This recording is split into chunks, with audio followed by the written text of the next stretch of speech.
Podcast Charge! Hello everyone, and welcome to episode 121 of LostinTranslationmon. I'm May. And I'm Jay. And this week we watched Yoshi's Biggest Battle, the one with herself. Or the singing voice that calls upon a miracle. Continue. Oh, the Littlemon evolution. Missed that.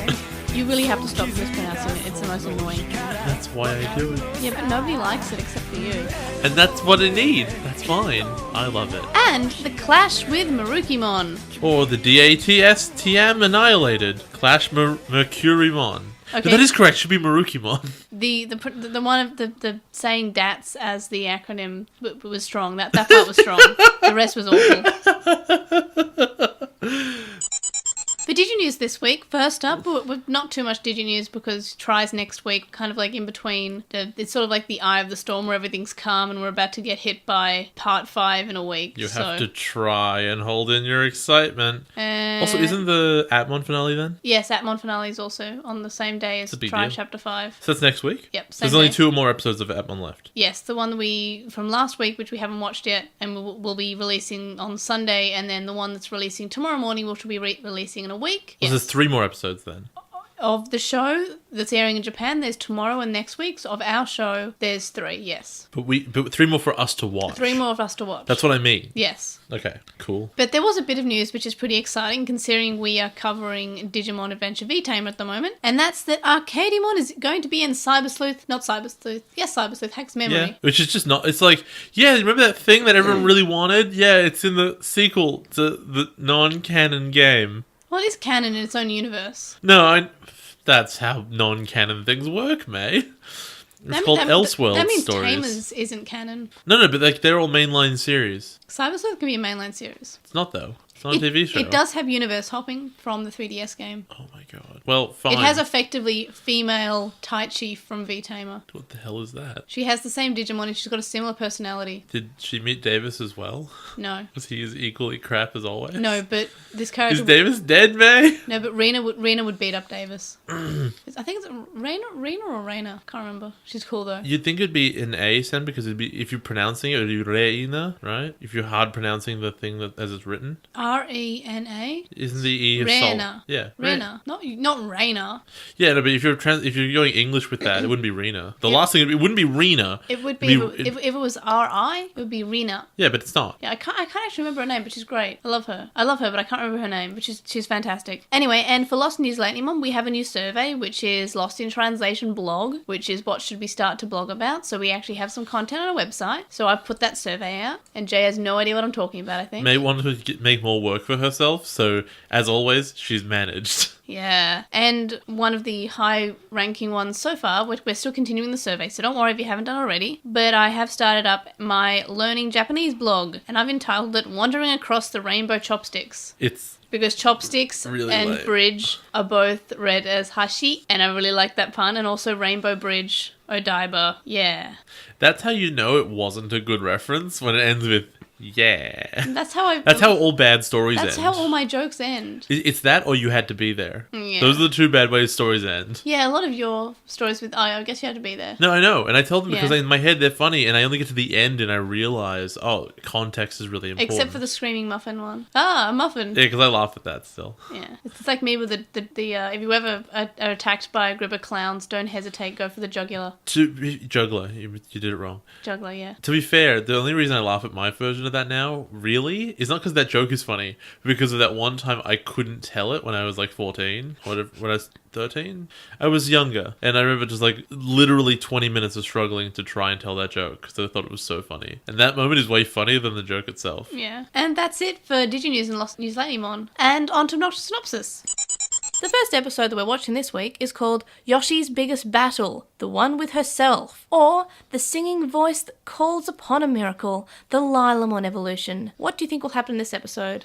Well, I'm pretty sure this one is Yoshino's evolution episode because A, it's clear in the name, and second, in the last episode you said, oh yeah, every second episode we get an evolution, so I guess that's it. Well, yeah, and also I just realised this is the first time you hear either of these titles because you weren't able to be in the outro last week. Fair enough. So you're hearing these episode titles now. So what besides she has an evolution episode, what do you think will happen? I don't know. It's really, really vague, isn't it? Something about a song. I can't really tell you anything. She's going to sing a song that'll wake you up. I think we'll find out maybe what was going on with her flashback about her parents and stuff. But beyond that, I really can't tell you. Except maybe the Digi Egg of Miracles will show up. So obviously that's the thing. And Willis is there. Oh yeah, Willis is there, and he'll be like, "Believe in yourself, Yoshi." And she's like, "Who are you, kid?" Ganbatte. Do you think it'll be good backstory, or do you think you'll just say this is bad? I think it's gonna be fine, but definitely less deep than it thinks it is. Do you think this will be better, worse, or as good as the previous Evolutions to Perfect that we've had this season? I think it will be the worst one. Okay, right. Because they clearly care less about her than the other two characters, so why bother? So you don't think there's a reason that they care less about her? No, or they I think that the writers just don't care. Okay. Do you think it'll be a good episode? Let's go with yes. Let's be optimistic. Yay. This isn't Frontier. Do you think anything will annoy you? Yeah, if her backstory actually really, really sucks, or is more likely, not just that it's bad, it's probably not even bad, it's probably just full of hilarious plot holes that you could have fixed if you thought about them for 30 seconds. Because that's consistently what happens. Do you think it'll be a good episode? Already asked you that. What rating? Let's give it a 7 and see what happens. Filler or not filler? It's not. Well, obviously. The second episode we're watching this week, again, this is your first time hearing this title, The Clash with Merukimon, or The DATS Team Annihilated? Clash, Merukimon. So, what do you think will happen in this episode? They get to Infinity Ice Ridge and they have their first fight with Merukimon and they lose. And they're losing at the end of the episode and then like sort of calling it for the episode afterwards, like Ikuto's going to step up and help them, or like somebody's going to show up, like Masaru's dad might show up or something will happen. Point is, they will appear to lose and that'll be right at the end of the episode. And then it'll cut away to Merukimon and be like, "Oh, I have defeated the humans." So do you think Merukimon also calls them humans? I do not think he does that, even though it would make perfect sense for him to do that so that Ikuto could learn the word. He won't, because they're not that smart. We also had an interesting ask that we covered in the Postmon Pat and for last week for episode 120. And it was Ryuichi saying how it makes no sense that Ikuto speaks in broken English, considering every Digimon he speaks in perfect English and Japanese. And I didn't realise this. I'm like, oh, I hate it too now. Because the whole broken English meme, like, for the wild kid comes from someone who doesn't live with anyone.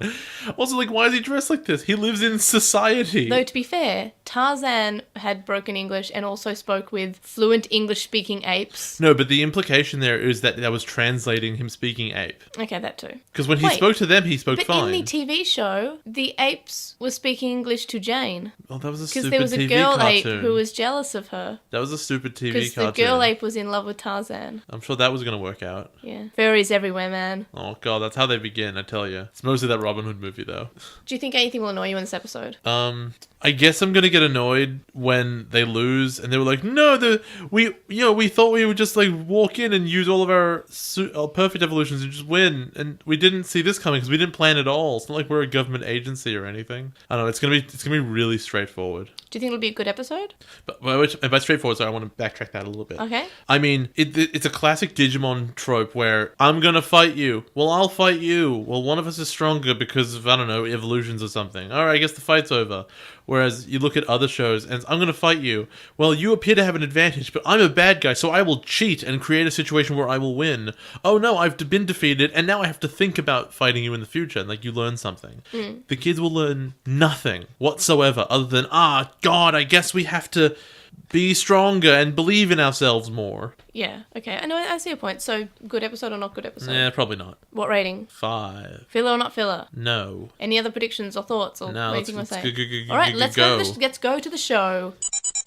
Episode 17 starts up with sort of like this flashback of how young Yoshi is crying and her mum's asking her to come home. Yoshino says she hates her mother and her sister and everyone and then throws a bouquet. This messed with me really bad. Oh? Because when we watched the Japanese of like the last time when they sort of foreshadowed this. Yep. And she said, I hate my mom and dad. And the English says, I hate my mom and my sisters. And now watching this now, I'm like, the English was more accurate to the flashback than the Japanese was. Which tells me that the Japanese probably didn't know what was going to happen because they're writing week to week, probably. Or they did know what was happening, which I think they did because we later find out that she was anxious because she was constantly losing in fights. And I think that's why she was losing in fights previously. So I don't think they're writing week to week. I do think they were trying to not give us the whole story and actually just say, mother and father also. It wasn't it probably wasn't a genuine memory that she was having because she was under the effects of Metal Phantomon. Okay, 2 points about that. First of all, are you telling me that the whole story was given to you by the English version, which just told you something that was more accurate? Yeah, I think the English version does do it better, but the Japanese one does try to mislead you so you don't think too much. But there's nothing to mislead you about. Just saying father or my sisters. There's nothing to mislead because there's no conclusions. Yeah. It doesn't give you the information. Anyway. Also, I can't remember if she might just say family or parents, and the subtitles might have interpreted that. You know what, that is also a possibility. Yeah, because remember, we're not watching the actual original version because I mean, we are, but it just has subtitles on. Neither of us are fluent in Japanese, so we're not watching the original way you're meant to watch these things. So a lot of our interpretations of what is happening occurs because of whatever the subtitles are implying. So, and the other important point is the idea that it's not an accurate representation of what her memory was. So, are you implying to me now that Toma was extremely distressed because of a big fake thing that never happened? Are you trying to tell me that Chika has been taken away by Digimon? But we established that's because he has no trauma at all. Masaru has been attacked by a bunch of Numon who stopped him from rescuing his sister? Mate, I just said we established that was because he has no trauma and they had to make up something completely fictional.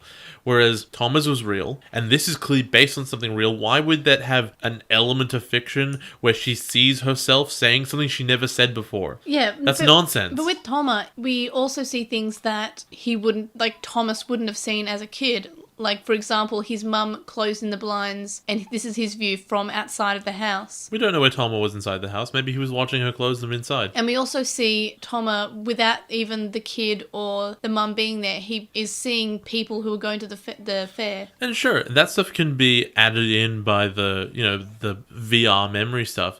But if he recognized all the stuff that he as a child did. Yeah. None of that stuff was made up, presumably, because he would have said, I didn't do that. So it'd be weird for Yoshi to see the reflection of herself and be really worried by it if she can see things that never happened. Also, maybe both happened. Maybe she did say mum and father, but at this particular point that we are now getting the memory of, she only says mum and sisters. But the whole thing is that her father's not involved. Well, it seems I think that they're different locations from her memory due to Metal Phantomon and the memory that we get in her dream. I think she was wearing the same thing. I thought she was in her house. She didn't look like she was in a locker room from a stage. She looked like she was in a house in the first one. Yeah, I think that this was maybe afterwards. They'd taken her home and she was still crying, or maybe it was before and she was anxious about it, and maybe her dad was present in that situation. But the point is, I don't think they are the same scene. I suspect they picked up the pieces later and they said, okay, how can we actually use this? Because we didn't give it any details. Talent show. All right, let's go with this way. And they just moved it to a different direction.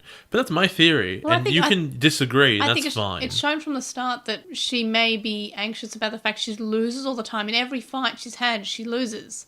And then she references it. And I think that's great because actually, from the start, we were always worried, oh, she's pathetic and she's just like Azumi. She keeps on losing. But it was on purpose that she was losing so she could have growth. And it's sort of what you always want with your character development. You always say, why couldn't they introduce this character thing early on? Like you said it about Toma. Why couldn't they introduce this issue early on in the show? And Yoshino has been losing, and she always sort of frowned whenever Sunflowemon basically got obliterated straight away, and Greymon and Galmon were the only ones who actually fought. I think you're too generous about that. I think it's great writing. In the sense that, again, I think that that's something that you can look back on and say, okay, now we can build this in now because it just so happens that's always worked.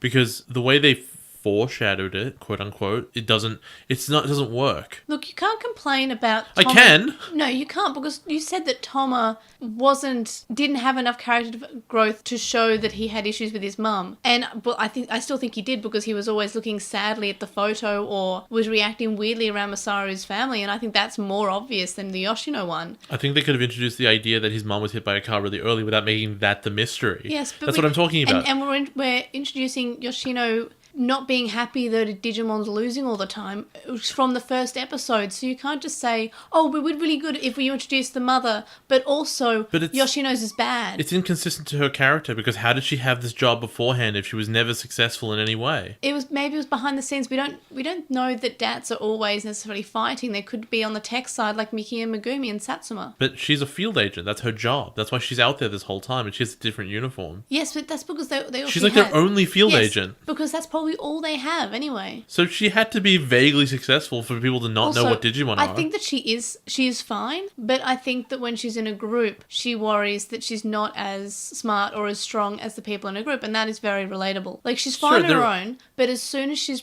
going to be measured against someone else like Toma or Masaru, and she's worried she's going to be compared to them because they're stronger than her and their Digimon doesn't lose straight away all the time. So I think it's completely, like, it's a legitimate reason for her to be sad, and I feel like they actually wrote it in, and we can't just say, oh yeah, they wrote this week to week, because that's how I feel. Yeah, but I feel like the way it seems to me. It was too obvious, like, that she is bad, and not like in a zoomy way. Because she is fighting at least, but she just doesn't do as well. And we always have Yoshino's facial reaction sort of looking between the two, and it's subtle and it's well done because it's not like in your face about, hey, by the way, this is her character. I would need to go back and look at that then, because I don't really believe that happened. Well, one of the things I remember about Sabers is about Yoshino's backstory. So knowing that in advance, I actually did notice that they actually did hint at it a few times subtly, and I think that it was rather well done. And I think we need to praise Digimon when it does something bad. We can't just say, oh, but Digimon's bad. I'm telling you the impression it gave me on a first watch. Yeah, but if you went in with the information I didn't have, that's on you. Yeah, but you weren't really paying much attention when you watch. Like, you have other things. Hi, Bus.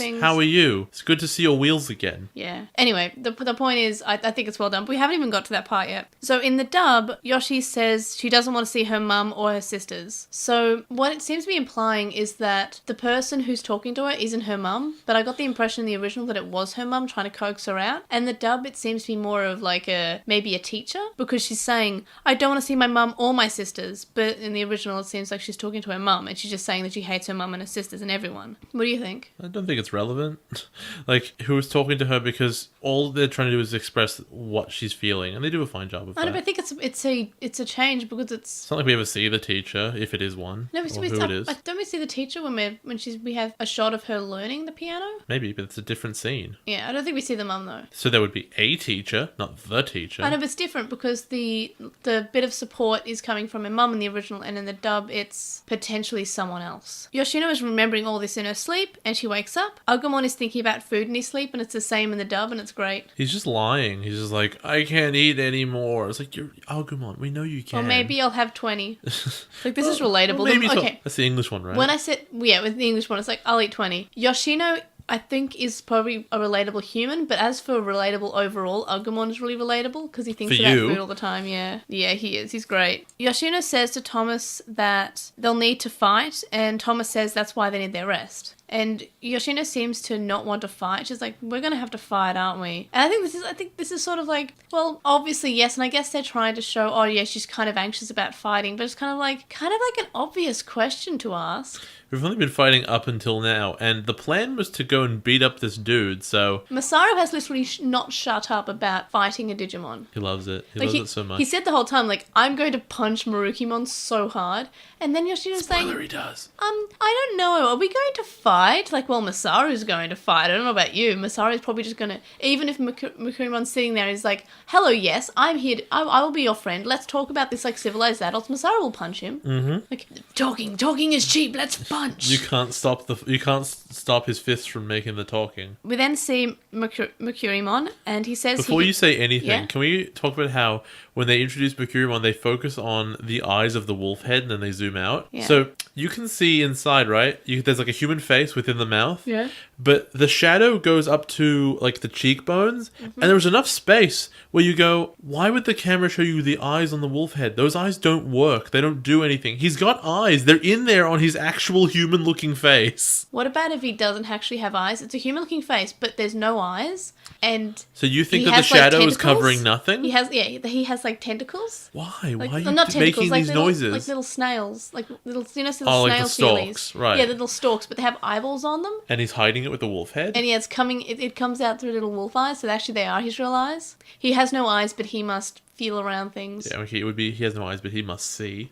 But I have no eyes, but I must digivolve my everything. Wow, that was horrifying and probably completely untrue. Isn't that just what Digimon like? Oh, I have no eyes, better digivolve. Into Eyesmon? Into I have eyes. What is happening? Who are you? Deathmon stole the eyes. Jesus, so gross. No, he just has Kurumon in there. He has no eyes, but he has a Kurumon instead. I don't know what a Kurumon is. Kurumon is the one from Revenge of Diaboromon and you mean the little ghosts? Yeah. Just call them little ghosts. That's how I know. Jellyfish!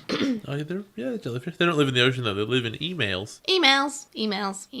Merukimon says that he can hear the heartbeats of filthy humans who wish to come and kill him. In the dub, he says he can hear the footsteps and says that each footstep is a slap in his face to ridicule him. And this is a weird thing. It goes from, in the original, saying, these humans, they are going to kill me, and that is their purpose. They are coming here to kill me. Yeah. In the dub, it's just like, these humans are here to make fun of me. Well, I think it's more that it's a personal offense that they are here at all. Yes. Less than they are here to taunt me as an individual. Haha. Neener. You have a fart bottom. And they come up and saying, hey, you look like Leomon. That means you should be easy to beat then. What do you mean? He's a dog, not a cat. He looks like he's got like lion. He's got a big wolf head. Come on! I thought it was like a lion. It's a wolf head. I thought it was a lion. It's got a big muzzle. Are we sure? Yes. Do you not recognize what a dog looks like? I don't know. Lions, dogs. It's the same thing, right? Wow. You're recorded saying that, by the way. Yeah. Never letting that one down. Never. Can't tell the difference between cats and dogs. Disgusting. I know the dogs are really great and cute. And yet you can't tell the difference between that and a cat. To be fair, my experience with cats is usually Mitch's cat, which is a dog. Or Duke, who's the best? Duke is just a stuffed animal, though. Oh, that's a good cat. Ikuto says that he will stop these heartbeats. In the dub, he says, I will get rid of them. Like, I will get rid of the humans. Shouldn't his response be, what's a heart? What's a beat? No, beat's fine. Did Digimon have heartbeats? No, they're made of data. We don't know they don't. We do. We've seen it inside Leomon's chest. We have. Well, okay. Don't give me that look. We have seen inside his chest twice. No, you're right. No, we do. We've seen it twice. I just assume the Digimon have heartbeats. Why would they? They don't need hearts. They don't need blood. They're made of data. They don't have to eat. You're right. No, you're right. Well, to be fair, Akuto has a heartbeat. Yes, he does. And I think that's really interesting. Because wouldn't he have, like, questions? Maybe he just thinks all Digimon have a heartbeat. I mean, I thought that all Digimon have a heartbeat. Okay. I know this is a really weird tangent, but imagine Merukimon, who's like the father figure, having to explain puberty to Ikuto. Because that's like an awkward conversation for humans to have. Well, I mean, he does say he is a son to me. So... Yeah, I know. That's why I said it. Yeah. See how I paid attention to Ikuto, the show? You know, one day you are going to lay an egg. You'll just lay an egg, and it'll go to Primary Village. And then also, when you die, you'll become an egg. Actually, that begs a really interesting question of where do the eggs come from? I would assume that in a Digimon's life, and this is no canon to back it up, by the way, that a Digimon will lay one egg, and nothing will cause it. This is just their Digimon puberty. They just lay an egg, and it goes somewhere.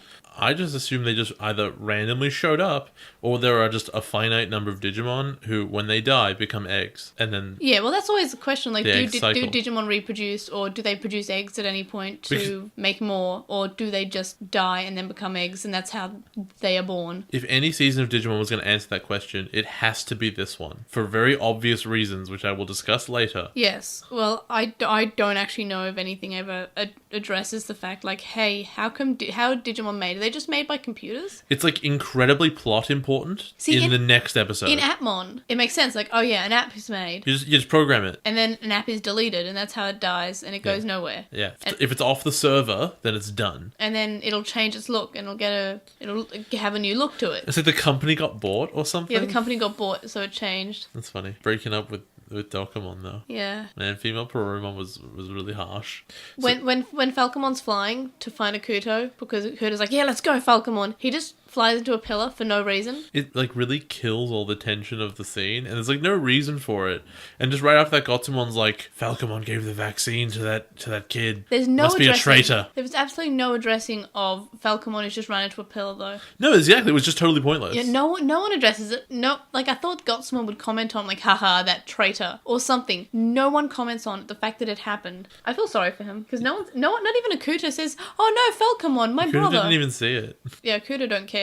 So, like, we cut back to the kids, I think, and Agumon's really full, and Agumon's tired from walking. Yeah. And Lalamon's like, you should go on a diet. Like, it's just savage. Yeah, what's like, really damage? awful. In the dub, there's no mention of the diet, and she just says, less talking, more walking, because it rhymes. Yoshino explains that they can't stop because there's no place they can hide, and they might get attacked. Masaru says it's hard to believe that Yoshino actually thinks about these things. In the dub, Marcus says that this doesn't mean that she can be mean to Agumon. In the original, Yoshino says that she should be listened to because she's the leader. And in the dub, she says that she's not being mean, she just wants the mission to succeed. And she says she will get mean if they don't start listening. My question is, I know she's asserting it now, and they're kind of like, what? Who died made you queen? But why wouldn't she officially have been the team leader? She has seniority over both of them. She should be, and she's also the eldest. We don't know how long Tom has been working there. 6 months, isn't it? He has confirmed that. No, he was 6 months ago. He was in Austria Dats. No, because he showed up on the first day. Like when we first showed up, they said he's been working for 6 months. I thought he said he'd been working in Austria for 6 months. Well, because he was working in Dats there, and then they realised that he'd never Austria been to Japan Dats... before. Yeah, he had. He was working in Japan. Sorry. He was working in Japan Dats. That's why Miki and Megumi was all fangirling over him, and Yoshino says that they used to work heard together. Of him. No. Wait, so he worked at Japan Dats, then went to Austria Dats, and then went back? Yes. So he started when he was very young, presumably. He was working in Austria Dats for 6 months. He made such a big deal of, like, I'm going back to my homeland. But he'd been gone for, like, 6 months? Yes. He's 14. That's a long time when you're 14. It's not long enough for you to be doing that when you're in your private jets with your Digimon. Your little boxing doggo. Then Masaru asks Yoshino how she became the leader. And Thomas says that all they know for sure is that it was never Masaru. It's fair. That is fair. He's the rookie. In the dub, Marcus wonders why anyone made her the boss and says that he could be the leader. And Thomas says that he would like to stay alive. So the thing I notice is that in the original, Masaru's not saying, I should be leader. He's just saying, so any reason why she's our leader now? Like, this is a new thing. Why is she acting like this? And in the dub, it's him saying, I should be the leader. But I'm the protagonist. And I don't feel like Masaru is one to sort of say, I'm the leader. You know what he needs? He needs Taichi to kick down a portal and be like, here's some goggles, mate. And then Masaru's like, what I've always wanted. I never knew, but I always felt the goggle-shaped holes in my heart. And then that's how you become a leader. And Daisuke's like, yeah, that's how I became a leader. Best leader. And everyone loved me, especially Kari. Yeah. Alright, Vmon, I'm gonna force you to Digivolve again. So Ikuto shows up and he's just like, haha, time to fight. I can take you 3-on-1. This couldn't possibly go badly. And I suddenly have a question for you. Yeah? Where's he getting these boomerangs from? He makes them. Does he? Yeah. Because I'm like, because he must have multiple. Because Masaru broke his last one. Yes. Also, he's a Digimon. We've gone through this before. Digimon can just Ikuto's not a Digimon. things. No, he is. He says he is, Jay. He's not a Digimon. Although it's very next episode's really funny about that. Actually, there's like a lot of weird Ikuto stuff going on there, especially in English. Well, there's one particularly good one in English.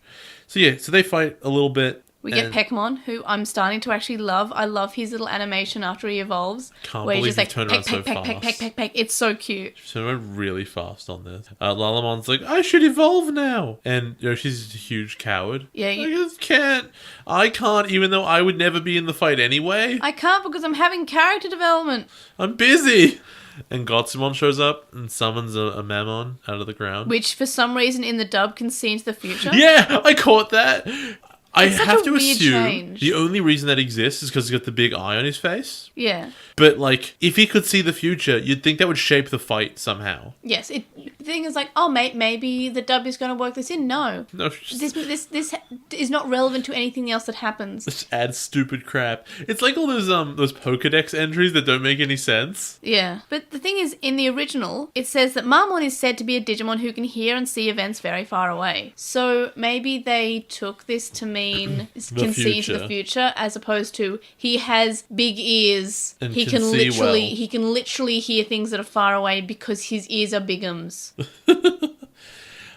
So We see that there are Dats, and they can't detect them, and Megumi wonders if they've been eaten by Digimon. In the dub, they're like she's this just close to being yeah. ready to be like, no, we're done. They're all dead. Let's Yeah. just give up now. In the dub, she's just wondering if they've been defeated. I'm just like, what is with the dub just removing any reference to being dead or, dying? Because it's like, oh no, they've been defeated. Digimon is like a theme park in the English version. You want the feeling of danger when you're on the ride, but you don't want to tell anyone you actually might die. Yes. No, I see the point. But I swear that previous seasons of Digimon have mentioned death. And they're trying I think to they've minimized it. They're but trying they to have stay away away from the actual word of dead or dying or death or killed. Even in Thomas's episode, where you can't escape from the fact that she died, but they removed, like, there was all like, oh yeah, she's done for, she's gone, she's not here anymore. I wouldn't be shocked if they like put her in just said, and said she was in a coma forever. Like she didn't even like if she didn't even die in the English. Yeah, but she obviously did because they left in the flatlining sound. Beep. Beep. Satsuma says that to think that they've been defeated is foolish, and then the fisherman shows up at Dats, and Satsuma seems to know him, and he's like, oh, you. Like, yeah, fisherman! They've sort of given up on giving him different professions every time he shows up. He's just like, oh, he works at Dats now. It turns out he was just in his hobby clothes, where he's like 3 hobbies. But the thing is, this scene sort of implies that Satsuma hasn't seen him for a while, and he's surprised to see him. Yes, despite However, that we later find out his Digimon's been around like the whole time. Yeah, his Digimon has been there. The tea guy, he fights? But also, like, Agumon's been in Dats without Masaru before, so they can be separated. Yeah, but I'm sure you'd say, hey, how's your fisherman owner doing? Maybe he's just your like, partner. I don't talk. I'm Kamimon. You I'm just adorable. said that, though. I shoot DVDs out of my face when I evolve. Yeah, it's like the worst version of Musimon. Yeah, I kind of got that, like, it's part of his playlist. I want to see Guapamon and Musimon just, like, laying down some sick beats. That sounds awful. Also, Musimon's never ever done that. It's part of my... yeah, but one time How come Musimon's never played music before? I remember the time he tried to and he ripped his pants. Maybe that's why. That's one of the best stupid jokes in Atmon. Oh my god. It's part of my playlist. Was it Prairie's style or was it something else? Yeah, it was about to say, I'm gonna break dance. Yeah, Like funky yo. style, and then he just falls over and his pants rip. It was a really important moment. Take it seriously, you stupid app. But you love it though. The thing is, you don't hate it. You love it. No, it's really funny.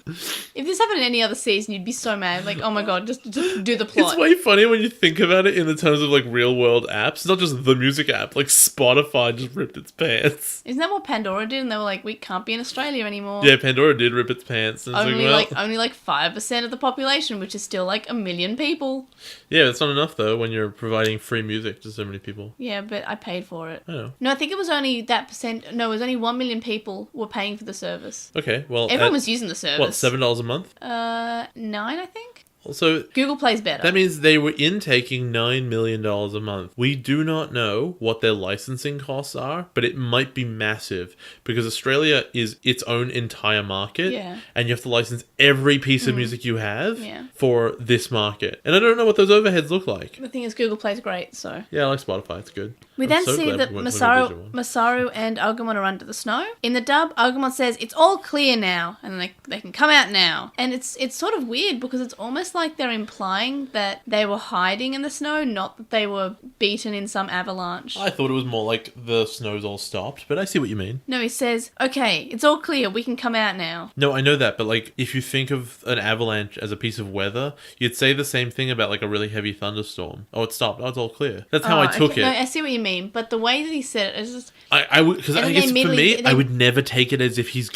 like, oh, there's no enemies around. That's a good thing. I would never think he's going to say that. But the way they get out, like, straight away, I feel like it's implied that in the dub, they're just like, Agumon's just like hiding him, and it's just like, I will keep you warm, Aniki. And Okay. Masaru's like, I am taller than you, and I'm fine. He's like, no, Aniki, I will protect. As always, I think you read a little bit too much into it. And that, I mean, I read into lots of stuff, but I feel like in this case you might be. But that's fine. So they get out and they find Dogmon. Woo! And then they just immediately conclude, okay, well, the rest of our friends who we can't find in this 5 seconds we've looked must have fallen down this cliff. Even though... Well, his Digivice is there. But even though both Masaru and Agumon were buried under the snow, they didn't even think for a second maybe they're under the snow somewhere around Okay, here. it is plot convenient that they're there, but I'm No. fine with it because the Digivice is there. It's not about it being plot convenient that they are there. That's fine. And it's not even that he guessed they might be down there. He doesn't even give a moment's thought to maybe they're somewhere else. Okay, yes. He could say, oh, it's most likely they'd be down there. That's fine. Not the, they definitely there. I have no proof of this at all. Well, according to my calculations, they're there. Like, all that we need is a Tentomon to show up and says, well, as usual, I'm right. Yeah. If you calculate the vectors, then there's the only possible solution. So we have a flashback to a piano recital, and then No. Ikudo shows up again because, and then Masaru's like, I'm gonna go down, and then Kudo's there. And Masaru says, "Hey Galmon, you go there and you look for Yoshino and Toma, and I'll deal with Akudo." In the dub, Marcus calls him Kid and not by name, and Marcus does this a lot where he calls Keenan Kid and not by his first name. Because Keenan's a lame name. And there's a point I want to say in the next episode where it kind of gets weird that he doesn't call him by his name. But we'll get to that when we get to it. So yeah, as you were saying with the flashbacks? There's a flashback. I guessed they were Yoshi's sisters. Yeah, they are. I was right. Yep. And Yoshi's all sad. And then she goes out there and she's going to play the piano, but she has too much stage fright. And then she, almost cries. And presumably does not play for this crowd. Presumably just, totally collapses. Yeah. And then, yeah, that's that. So we find out that Yoshi and Toma did fall down the cliff. Yeah. And Lalamon says that Toma's really injured because he was protecting you. And I actually like this. This is a good way to write out why Toma can't fight and why it's up to Yoshino. Yeah, because his Digimon couldn't possibly work anymore. No, but it's he is unconscious and they've weakened him. And while Galmon's not there, it's up to Yoshino. So they're putting extra weight on Yoshino's shoulders, which make her possibly overreact more and get so upset about things. Have you noticed that no one treats the snow like it's cold? Have you noticed that Yoshino's not wearing pants? Yeah, but everyone else is in short sleeves anyway, so it's not that big a deal. Yeah, but they're wearing pants. Yoshino's wearing short shorts. I know, but people are lying in the snow and they're just brushing it off and that's dirt. If you get buried in the snow, you're going to get hypothermia. You're going to die. World, Jay. It is also digital snow. But they don't know that. To them, they're aware it's digital, but they've never had that moment of we don't actually need to eat. We don't need to breathe in this water. To them, all of this would feel real. But they also already know things about the digital world and they already know things about Digimon. They know very little and it's never been discussed. Yes. It should have been discussed, but I just feel you can't grant them knowledge from other seasons. Maybe snow's just not cold in this If you world. had not seen any other Digimon before this and you watch this now, you could never possibly come to that conclusion. Definitely not. They always have that moment because that's a special thing. In the dub, Lalamon says that Thomas was specifically cushioning her body as they fell. In the original, it's vague. It's just he was protecting you as we fell. Well, the question is how do you protect someone from falling down a cliff? You cushion them. I guess so. But he's he wakes up pretty soon after this, and he's a bit limpy, but I think he survived pretty well. Considering he fell down a cliff and potentially hit rocks on the way down and was protecting someone. It's not so bad for a Johnny Limpman. Gotsumon's looking for them, and Yoshino's too anxious and thinks she can't win. In the dub, Yoshi mentions how she had no right to tell Agumon off for slowing them down. And then the original, she says she's rubbish and everyone else is stronger and she's never even helped. And we have these flashbacks of when Galgamon and Greymon were fighting and she was doing nothing, basically. You know what's a really good storyline that I always miss from all the other Digimon seasons? What?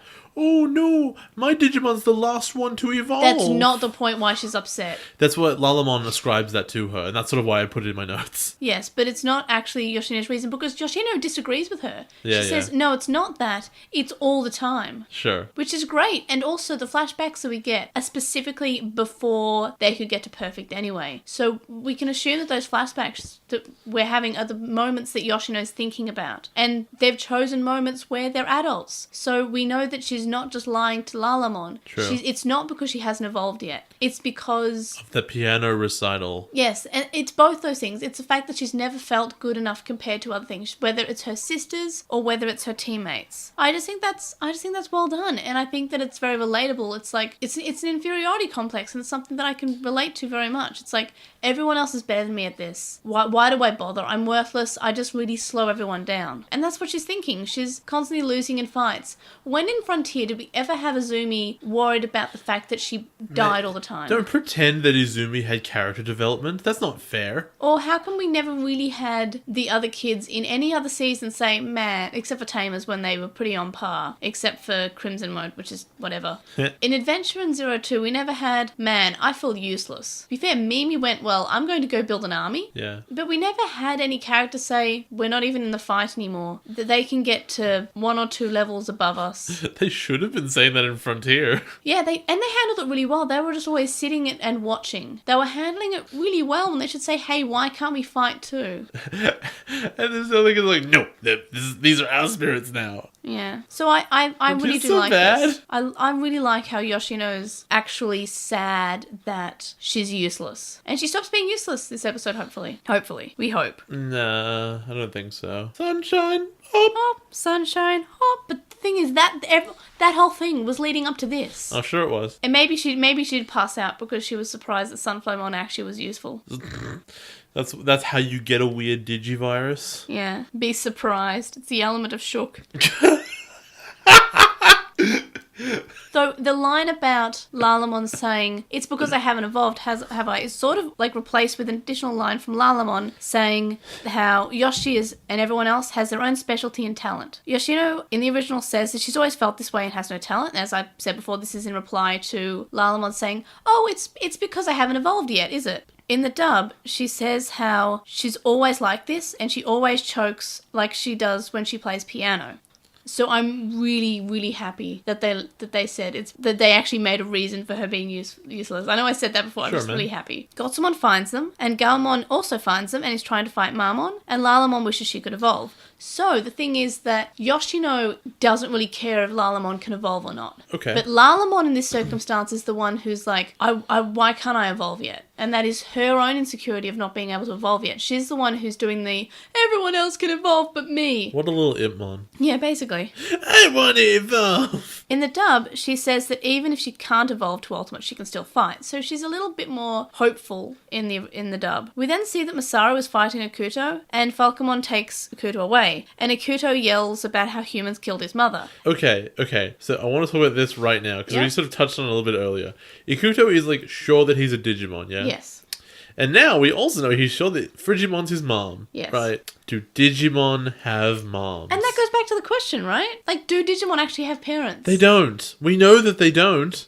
And a better question, even if he was like, yeah, Frigimon's my mom, He'd be a and Frigimon. there were other things, wouldn't he be a Frigimon? Yes, but the thing is, it is possible that Digimon while they don't have parents, sort of have parental figures. No, come on, because they wouldn't have the word mom. Mother is a very specific word. Yes, but it also shows that he is human, and this is inherently his thing. And also the Digimon kind of went along with it because he's stupid. Yeah, it's super weird. Like, there's so many elements of his story that break internally. Yeah. And I guess they only work in a situation where, like, he's had no one asking him any questions at all for years. There's also mainly the point that he speaks in broken English and everyone else That is kills fluent. me. I didn't even think about it. I'm like, oh yeah, no, jungle kid, sure. But he's not a jungle kid. Meanwhile, we have Frigimon, who in the flashbacks is fluent. Falcomon is fluent. No, Merukimon everyone is is, fluent. literally everyone. And they manage to speak in perfect Japanese or English, depending on the version. Yeah, Metal Phantomon can speak just fine. He's perfect. I love him. He's my favourite. To hearing about this news about Akuto's mother, Masaru and Agumon are confused. Like, Digimon,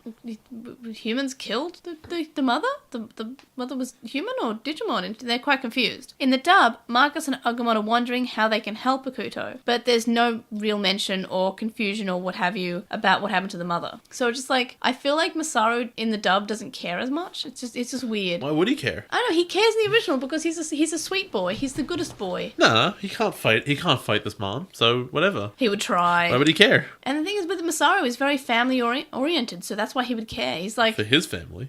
yeah. So it's the fact that they said mother, and he loves his mother, and I think he just loves families. He's a family guy. I love him. Garmon says that he'll take care of Toma, and Yoshino and Lalamon should fight together. Yoshino says she can't, and she hates fighting. Garmon says that Lalamon is fighting alone in order to protect her, even though she can't fight and she can't evolve. Sorry, can I throw you under the bus a little bit? Yeah. Because you're right. I can see exactly how you identify with this character so Yeah. much. Because it's not that she hates fighting. It's that she's scared she'll be bad at it. Yes. So she just says she hates it so she doesn't have to do it. Yeah, I 100%. had a conversation with you about this today about magic. Yeah, if I think I'm going to be bad at something, I just won't try, even if I might have fun or I might do well. No, I hate that now. Unless I'm good at something, and it's the same thing. If I don't think I'm right about something, I won't say it unless I'm 98% sure. And yet somehow you're often wrong. No, I just think that you're more wrong, but you're louder about that. Oh, you've had a lot of concessions on this show. Nah, only because I don't want to argue. Oh yeah? Oh, I sure. don't want to fight. I don't want to sure, fight. yeah. It's like Yoshino. Absolutely. That's how that goes. Galmon says that she should fight with what she's capable of, because that's like what Lalamon said. In the dub, Galmon tells her to remember what she's fighting for, which I think I like the sentiment that he's trying to say in the original more. It's just like, well, even if you feel like you're under capacity, just fight to the highest capacity you possibly can. You know what the problem with remember what you're fighting for is in What? this circumstance? What is she fighting for? It's Not her job. dying. No, it's her job. Also She's that. fighting for a paycheck. Yeah, but at the moment she's fighting so she doesn't die. No, I know that, but like, I mean, like what you're fighting for doesn't mean like in literally this moment. Because, yeah, of course, when you've drawn swords against someone, you don't want to die. But why did you draw sword to begin with? Well, if it's just literally your job, then sure. You did it for a paycheck. Rent. Yeah, it's to pay rent and to not die. Yeah. Those are her motivations right now. So I prefer the line in the original. It just feels like it means more. Do you agree? Yeah, because there's always you're threatening the follow-up. Remember what you're fighting for? Right, I was saving for a Nintendo. I wanted that vibe. That doesn't exist. Come on. Yeah, it would have been... Wouldn't that be freaky? It would have been Wii at the moment. If you were 2005? Wow, jeez, I'm old now, huh? Imagine if you went to the digital world, right? And then you had like virtual reality goggles. You're just like always like, where's the Digimon at? Is this the digital world? Oh, yeah, God. Me though. Is that why you got it? LiTlemon starts singing, and Yoshino remembers that that's the song that she played on the piano, and that was the day the Digi-Egg appeared. LiTlemon was guided by the song as an egg. And then, in the dub, the song that LiTlemon is singing at the moment is different from the one that Yoshino's playing on the piano. Yeah, so it doesn't make any sense. They keep the song that LiTlemon's saying, and that's 100% the same in the original. Yeah. But they wanted to add in an extra song, so they changed the song she's playing on the piano. It thematically just stops working. And she just says how, this was the first lullaby that Lullaby. Yoshi told me. And it was like, but in the original it makes so much more sense. This is the song that guided you to your partner. Wait, does she say lullaby or lullaby? Lullaby. Okay, because lullaby was clever. That would have been funny. I guess I have to give you credit for that one then. Yeah, no, Digimon's not as funny as me. I'm funny. That's true. Digimon is not funny. LiTlemon is able to knock Marmon out with the song. Then we see that Masaru and Agumon show up, and LiTlemon says she has so many friends, and it's a really cute moment. Gotsmon wakes Marmon up. Just by throwing, like, tossing a pebble at him. Then Yoshino realizes she has friends and realizes she is useful, and she evolves LiTlemon to LiTlemon. And Yoshino says, LiTlemon's song, and LiTlemon says, Yoshino's heart, and then they both say, it gives us the courage to fight, and it's actually this really cute moment, and I love it. I love it. It's so pure. So they win, and I think there's a moment, right, where Tom is, like, he goes, that's amazing! Like, he's really caught off guard by it. But because of the way evolution works and the way fights work and everything, I have to assume he's not amazed by the ability to evolve. Why would he be? He's seen it before. It's just cool. He'd be happy for her, but it wouldn't be amazing. Yeah. What's amazing? Yoshi won a fight! That's amazing! Well, Toma in the original says that he's surprised that LiTlemon has so much power and he never thought that she did. In the dub, Thomas says that he always knew that she would be this powerful, but this is more than he expected. So, I always knew, but it's not what I expected. Yes, it's like... Well, that's a good sentiment. I knew she had power, but I didn't realize it'd be this much. That's not what he said. I always knew. Yeah. But I didn't know. Also, I really like the way she fights because it's just like she slaps them with wind and she also explodes balls of light at them, and it's great. I love him. I love her. I love LiTlemon so much. Better design. Knock off Lilymon. Yeah, but better design than Sunflowmon. Yeah, sure, but it's a horrendous knockoff of Lilymon. It looks like the Dogmon's version of Lilymon. Oh yeah, no, it does. As you said, it's like LiTlemon looks more like a Pokemon. No, I don't. I know Lilymon does, and Lilamon. What is that? What this one is? Lilamon, yeah. Lilamon looks like crap. It just looks bad. I kind of like her design though. That's because you like Digimon. That doesn't mean anything. Yeah. You like all Digimon. Yoshino thanks Lilamon, and Thomas says they can all evolve to perfect now. Then the characters show up at Infinity Ice Ridge. In the dub, Yoshi wonders how far they are, as it's Infinity, and that's pretty far away last time she checked. It's just a name. It's a joke. Come on. It made a joke. Also, I can't believe like Masaru didn't say something. I can believe he didn't say it. I wish he had said something like, "It's really polite of Merukimon to wait for us all to evolve our guys." I wish they said that. Like, that's so polite. It's so good of them to wait for us to all get way more powerful when we could now potentially beat him. We probably thought we couldn't. Well, to be fair, Merukimon doesn't necessarily seem to want to fight with the humans. He's like, well, they're here to kill me. But he does though, because if that's his opinion, he wants them to die. And then we see Fisherman, or Fishermon, if you will, but he's not a Digimon. I'm not calling him that. What do you think of this episode as someone who is new to Digimon? Oh, look, I know you really love it, and I don't want to get in another argument with you here, but I thought Yoshi's backstory was boring and love badly it. done. I just think her backstory is so relatable, and it's so nice that they actually said, hey, here is a character who's losing at fights a lot. Let's actually make it part of her character, rather than when we had Izumi, and she was just didn't seem too upset that she lost in her evolution episode. And while we did say, yeah, Sunflowmon, we got introduced to Sunflowmon, and she lost in that episode. and Geogreymon was the victor. We also have this episode which shows us that Yoshino was anxious about it. As far as like the character development of I lose fights a lot and I'm upset about it, the best version of that is done by Avatar: The Last Airbender, and it's amazing and it's perfect and it's really emotional. And I feel like that's the sort of treatment this story deserves, and not just a one episode, all right, I'm over it now, which is consistently what Digimon likes to do. Well, I can't remember if they bring it back up again, but I hope they do. You'd hope that they don't, because she's meant to be over it. Or I hope that maybe like she references it again or something. But it's nice. I like it. I like Yoshino and I like her backstory, and I gave this episode an 8. I think the problem with evolution, as like when it's tied to personal development, is the moment the evolution happens, you know that the character is over with that they're done. They consider themselves done. Yeah. There's nothing more to be understood or to be learned, because you did it. But you did it in 20 minutes. You didn't do it. Yeah. Yeah. And what rating did you give it? It's like a 5 or I a gave 6. it an 8. I love this episode. It was really enjoyable. Let's give it a 6. I didn't mind watching it twice. I like the characters. I care about Yoshino now, and she's been relatively boring throughout the rest of the season, so it's nice that we actually got some episode on her, and all the characters are great. I love LiTymon. I love it. I love the song. I love how it was like musical, and it was nice. I really, really liked it. And you're allowed. How did it compare to your predictions in Obnoxious Synopsis? Look, if I recall correctly, I was like, I don't know. You were hopeful, though. Yeah, I was wrong. It was just boring. I guess it's better than it being bad, but is it though? I tend to think, middle of the road is way. If I'm watching a movie, right, I want a 10, but if I don't get a 10, I want a 0. Don't want a 5. 5's a lame. I mean, yeah, you don't want to have something that's just meh. You want to have something that's either really good or you want really the room. Bad. Yeah, you want the room. You want something that's really bad, like, oh my gosh, this is so bad. Or Sharknado 3. I've never seen any of the Sharknado movies. Only watched 3. What was the major difference you noticed between the original and the dub?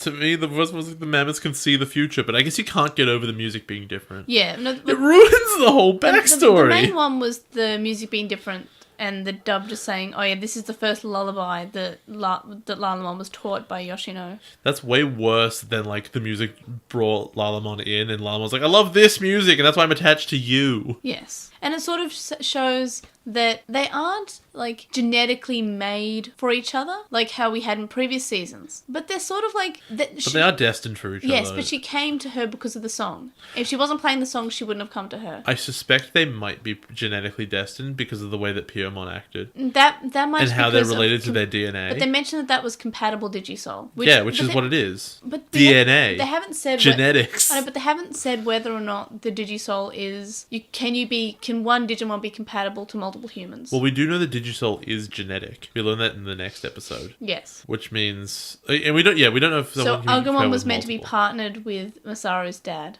Yeah, I guess it could have been. Or Chica, depending on what her Digisoul would be. No, that one's compatible with birds. She got that one from the mom. What about if Agumon evolved into a Birdramon? That'd be weird. He just grows wings, goes, I'm a bird now, I can fly for the eggs. My other difference was that in the original, Yoshino straight up just calls herself the leader. And she doesn't call herself that in the dub. And also the scene where Marcus seems to care less about Akuto's mention of his mother being murdered by humans. Like, he doesn't seem to have that care. Episode 18 starts up where 17 left off with Fisherman being a fisherman. Before you recap, there's one really important thing in the recap. Yeah. In the English, did you hear how they referred to Ikuto? How? He's a humanoid. Oh, that's awkward. They don't say he's a human child. It's like, oh, and the humanoid Ikuto. No, Keenan. I'm like, what? Why are you trying to pretend he's not human? Why would you even give that a possibility? I feel like I wrote that down, but it's not in my notes. But yeah, you're right, humanoid. It's super weird. Fisherman says that he can't find any fish, and it must be because the bait's terrible. Masaru says how the fisherman always shows up in places where they least expect. Agumon says that he might be a Digimon, and Galmon says that's impossible. In the dub, Agumon says maybe he's a Digimon, like Kenan, and Galmon rudely tells him to be quiet. He says, do me a favour and be quiet. And he's rude about it instead of saying, no, that's just impossible. No, Galmon's super lame though. That's the whole that's his whole deal. I love him. No, you're allowed to love him, right? Because he's a dog, but he's lame. He's a good dog. I love him. Yeah. Yoshino asks why Masaru was familiar with him, and Masaru says that this is the guy who gave him the Digivice. And they'll go, oh, because that would mean... Because they know that Digivices come from DATs. Yeah. Which I guess makes sense now how he got them, because he works with DATs. Yeah. He didn't just steal it or make it. He just sort of gave it to him. But it must have been at least a couple of years since the fisherman guy actually showed up at DATs, because Yoshino should know who he is. Yeah. Despite Kamimon being there. Yeah, so obviously she's never questioned it, just, oh, that's the tea guy. Yeah, just like, he fights? You love that, don't you? I love it. I love it so much. I I wrote that down too, but... I love Kamimon. He's my friend. You've never even met him. He'd give me tea. That's fair enough. Fisherman says that he'll take them to Merukimon. In the dub, he just sort of cuts Lalamon off, because Lalamon's saying, that must mean, and then he just cuts her off. I don't know. She was about to say something important. That's in both of them, sort of. I thought it was like Yoshi who It's says more, that must but it's mean. more obvious in the dub. Masaru says that he trusts the fisherman. In the dub, it's the same, except that there's an added-in dialogue where Thomas says the reason why they can't trust him is because Masaru trusts him. I thought that was really funny. Like, wow, like ouch. it's awful. It's like, oh, okay, this is the judgment, so it must be wrong. But I think it's a funny line. Everyone's mean today. They're all mean to Masaru specifically. No, and to Agumon, to this pair. Yeah, to the main characters. Meanwhile, Merukimon says that Akuto is looking troubled. Because he's looking in like the mirror of the ice, and he sees his face, and he's like, "What am I? Yeah. Who am I?" When will his reflection show who he is inside? And he The says, Digimon. Am I a Digimon?" And Merukimon was like, "Of course you are. You're a Digimon warrior." Or a Digiwarrior in the dub. I have a question here, and I asked you in real life, but I need to remember to mention on the show. Yes. If Merukimon wanted to perpetuate the lie that Ikuto was a Digimon, wouldn't he call him Ikutomon? He should. Because no other Digimon has an... You know, if this was V-Tamer, Digimon have nicknames, that's fine. Yes. But in this case, he's not there are Falco. so many clues that Ikuto is not a Digimon, and this is one of the ones that's easiest to fix. And he doesn't say, then how come I'm not a Kutomon? How come I'm just a Kuto? No, Ikuto's just an idiot. He's Keymon in the dub. It's not. They should just call him Keymon and Akutmon. It's Ikutomon. Just give it the whole thing. Yeah. It's fine. It would have been perfectly reasonable, but they just chose not to. Back to where the kids are, and can I really say kids? I know in every other season I've said the kids. Two of them are 14, so Yeah. yes. The And one's 8. teens. They're 18. The other one's The 18, and teens. like to us, 18-year-olds are kids. Yeah. Anything under 20 is a kid to me, to be honest. true. Fisherman finds a Kuramon, and the kids learn that the Kuramon might have been following them. He just like whips it out of the air with his like fishing rod. It's nuts. He's like, well, I wanted to catch fish, but I guess I called this instead. A jellyfish. But then it's catch and release. He just throws it away. Yeah. As if it won't continue to follow them. Sumemon are also now following them, and they have found them. Is that the weird hand bats? Yes, evolves into Kuramon. They're No, evolves gross. from Kuramon. That's gross. Also, there was an error in the subtitles because the actual footage itself was right. It wrote baby stage, but the subtitles wrote it as a child, and I was just kind of like, I'm pretty sure that doesn't say child, and because I know Sumemon is a baby level Digimon, so I had to look it up. But yeah, there was an error in the subtitles that we had. Only true weebs will understand. Yeah, that trying to learn Japanese feel when I try to read all the Japanese I see. And also I saw the translation, I was just kind of like, that's not a child level Digimon. Back at where Merukimon is, Gotsumon tells Merukimon that the humans are there, and Akuto says that he will fight them. Gotsumon says that Merukimon should fight them, and Merukimon says that Akuto should fight because it will awaken him to a true Digimon warrior. And I like this because it's specifically saying Merukimon could probably kill them instantly. Why isn't Merukimon doing it? Merurimon's like, well, because I want to show that Akuto can be a Digimon warrior, and this will help him really become the warrior that he is inside. I'm calling it hubris. Because he's got to know this is like the most tenuous time to send Ikuto out. Yes, but I like this because it's instead of us saying, oh, it's the script. It's the script that is making Merukimon not fight. They're actually giving it a reason for why Merurimon's not fighting. Sure, he may be wrong in what he's doing, and he's sending Akuto out to discover he's a human probably. But the thing is, the script is giving us a reason to think that that's acceptable. I love your insanely low standards for Digimon, where you are gushing about. You've Listen complained to me about finish. similar. Let me finish.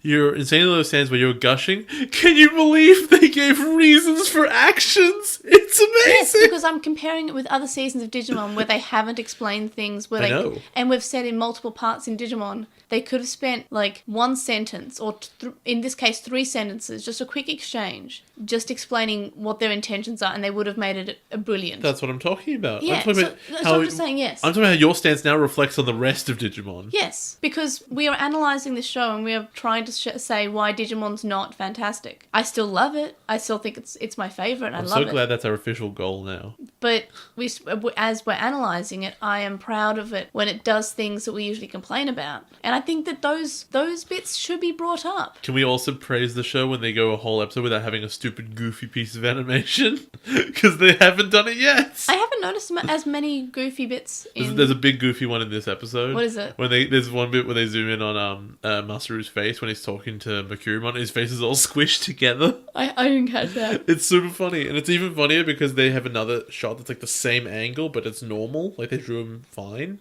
I don't notice the animation errors, but they're less than Frontier. I haven't seen anyone hovering yet. You know those bits that it's in every season of Digimon where there's just a scene and there'll be kids standing together? Well, they don't know where the feet go. Yes, but they've layered one character incorrectly and he's probably about like... In universe, it would be about a centimetre off the screen, like off the ground. Or the worst part was resting your feet on the chair that's across the train from you. Yeah, or my favourite one was in Adventure, and it was quite early on. I think it was Koshiro and Mimi meet up, and there's like the temple, the clue to the Digipass, I think it was called. Okay. And Koshiro's floating. Like straight up, he's just floating. Like you can see his foot. And it's really, really awkward. We haven't seen any of those that bad though. I always think about that bit in Food Fight. Remember that movie? Yeah. Where they're kicking around the watermelon. That is just a 2D picture that they're sliding around the screen in front of everything. Yeah. It's just like that. No, but the best one was the in Frontier, the trains where Taku's looking out the train window and he sees the train like curving, but it's I know, but it's like it looks like he's looking at the back of a train at the train's side. It's just really, really awkward. I don't recall. No, but it is. But the point is, Savers doesn't have anything that's like as obvious as previous seasons. Not that we've been paying enough attention for it. Yes, which I appreciate. I don't. It's way funnier when they exist. The teens, which I'm now calling them, the teen team. Oh, the chosen adolescents. The chosen millennials. The chosen millennials. That's rough. The chosen edgelords. Why? They show up at the Ice Palace, and Akutomon and Falcomon show up. Yeah, I'm calling him Akutomon now. That's his canon name. That's not his name. Canmon. The Fishermon seems surprised to see Akutomon.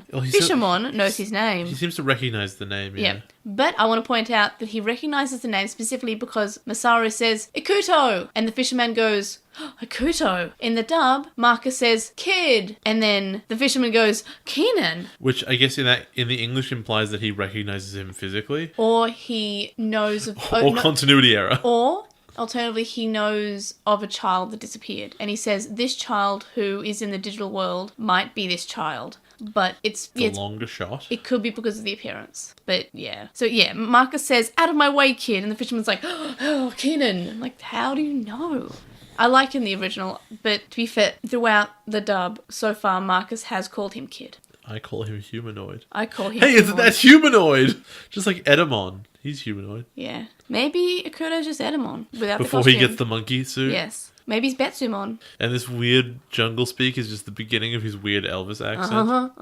Gotsumon is trying to make a cave in, and he succeeds.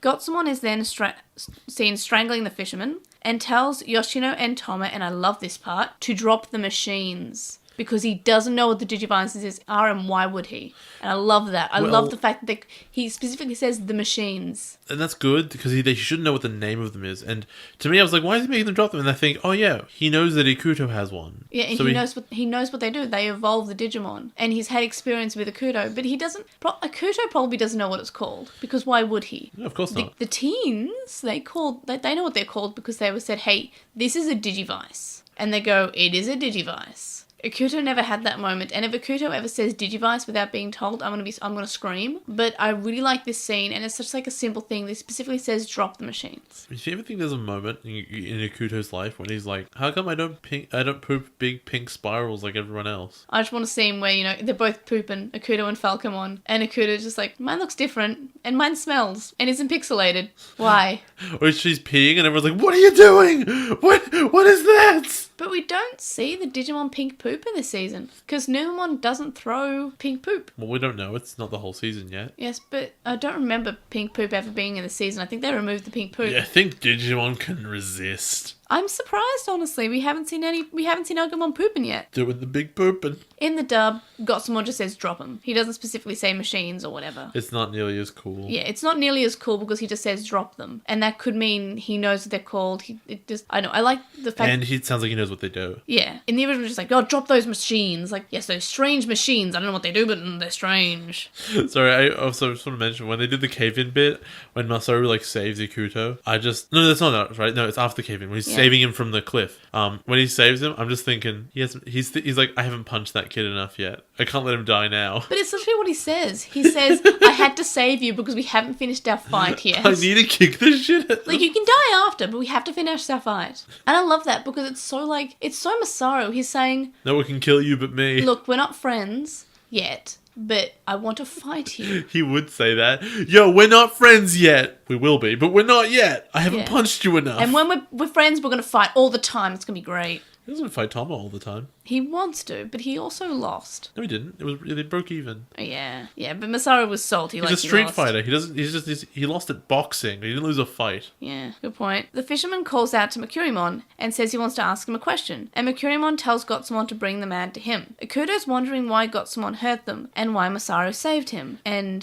Masaru then says, yeah, it's because we had to finish our battle. I was like, well, to be fair, that's what Masaru cares about. Like, Masaru's sole motivation for everything he's done in the season are, I want to fight or I want to punch it. Remember the time he was like, wait, if I take this job, does that mean I gotta go to the diddle well and punch things? Like, no, but you do just get to punch things. Good enough! He's just so happy, just like, he will take any excuse to punch a thing. It's great. And you know what? They haven't stopped with that character yet. They haven't gotten tired of it. And I've actually seen people I saw someone on Reddit say, yeah, Savers got really bad because after the first couple of episodes they continued to have Masaru punch things. Well, somebody doesn't like fun. I'm just like, well, it's better than they just drop something that's good after a couple of episodes and forget about it, right? Yeah, like Googling stuff. And we love Atmon, but Google some things more. They even brought the Google screen back and they didn't search for anything. I'm so tilted. Falcomon says that the humans may be different, and these might be different to the ones that killed Yukiduramon, and maybe there are good humans. And he's like, no, there are no good humans. I've never met a good human, and thus they must not exist. Merukimon knows the fisherman, and he says it's been 10 years. And we find out that fisherman was part of the exploration squad 10 years ago. With their laser guns and their spaceships. The fisherman asks why he has Akuto, and Merukimon says he's like a son to me. In the dub, he says his presence makes me appreciate the human world a bit better. So he's effectively straight up saying in the dub, he's a human. No, I just appreciate it. Akuto's like, what? But in the original, he doesn't say whether or not anything to do with the human world. Neither should he. He just says he's like a son to me. Which is amazing because again, there are no Digifathers. So what is he feeling? But we show that this scene says that Merurimon's not necessarily a bad guy. Oh, we always knew that. Yeah. I always felt like that was clear, and he doesn't want to die. And for the first time, we were introduced to the reason why just talk wasn't necessarily the immediate solution, because sometimes it is, right? Yeah. Sometimes it's just this is how I feel. Oh, I get it now. Whereas in this case, there was a deal between the Expedition Force and these Digimon, and some humans broke the deal and killed some Digimon. And with robots and guns. I'm suspecting that they were not from the Expedition Force. Because one of the things that I feel like the show is trying to trick you into thinking is that only DATs from Japan could go here. Which is insane. Why would that be the case? Right. Probably is that too. It's probably just really stupid. There's probably some kind of antagonist on the team at the time. The fisherman asks why he hates humans, and he says that humans attacks first. Masaru, meanwhile, is trying to find the others, but Akuto wants to fight. Merukimon says how a man made a deal with them. Sorry, hold on a second. Can I just say how cool it would have been if Masaru was in the room when that happened? Or was listening? Yeah. Probably not. And because humans attacked first, they broke the deal. Masaru's like, yeah, humanity number one! Punch first, ask questions later! Yeah, human, fight! Do fight win, yeah. Do fight, yeah. And yeah, as we said, they made a deal and then a human attacked them without warning and killed a large number of Digimon. In the dub, they say several Digimon, as opposed to in the original saying a large number of Digimon. So this is like genocide It's not what versus genocide is. slight murder. Okay, it's a mass murder is not the same as genocide. Genocide's a very specific thing. Yeah. Genocide would have been if the humans had stated outright, our goal is to like rid the digital world of Digimon. That might be what they wanted to do, though. Okay, we don't know that. It might be. You're the one who's been introducing that word in here. Yeah. So we don't know that. And in this flashback that we got, we see that they had guns. Laser guns. And large robots, which is... Big tentacle spaceship robots. It's a big comparison from the way they came 10 years ago in the Exploration Squad, where they basically just had backpacks and stuff to survive. So the question is this his perspective on how the humans were, or is this a different group of humans who had lasers? Well, the dub kind of cuts the all the guns out. Yes, it does. Effectively. And I'm pretty sure... Seems important. I'm pretty sure it actually edits in scenes that we've seen from a fire in the digital world before. You know what it should do? What? Replace all the guns with lollipops? No, with walkie-talkies. Not with lollipops. What show is it that replaces them all with lollipops? E.T. Oh, no, E.T. was walkie-talkies. I have no idea. No, there is one. It's an anime. It's really bad. That sounds bad. Yu-Gi-Oh! Has a really bad version as well, where they replace their guns with something else. See, I think Yu-Gi-Oh! Is like, that'd be something interesting to compare the original with the dub, because I'm pretty sure it's all about death in the original. You know, it is. I'm going to send you to hell. Consistently. No, and then... yes, the Shadow Realm. The Shadow Realm is just like, trap your soul somewhere else. That's just hell, right? No, it's not... It's sort of like, in the English, it's we'll trap you in the Shadow Realm. It means that your soul will go somewhere, but you are able to be rescued, right? In the Japanese, as far as I'm aware, it's you will die. Yes. There's not trap it anywhere. Nothing soul thing. You're just gonna die. And I very specifically remember, right? And it's the one that's most obvious, and I just didn't think about when I was a child. Mm-hmm. There's an episode where every time you lose life, the closer you are to zero, a big buzzsaw blade moves towards your leg, right? And you're trapped in. And obviously in Japanese, it's just gonna cut your leg off and you'll die of blood loss. That makes total sense. But in the English, it was a laser blade, and when it touches you, it sends your soul to the Shadow Realm.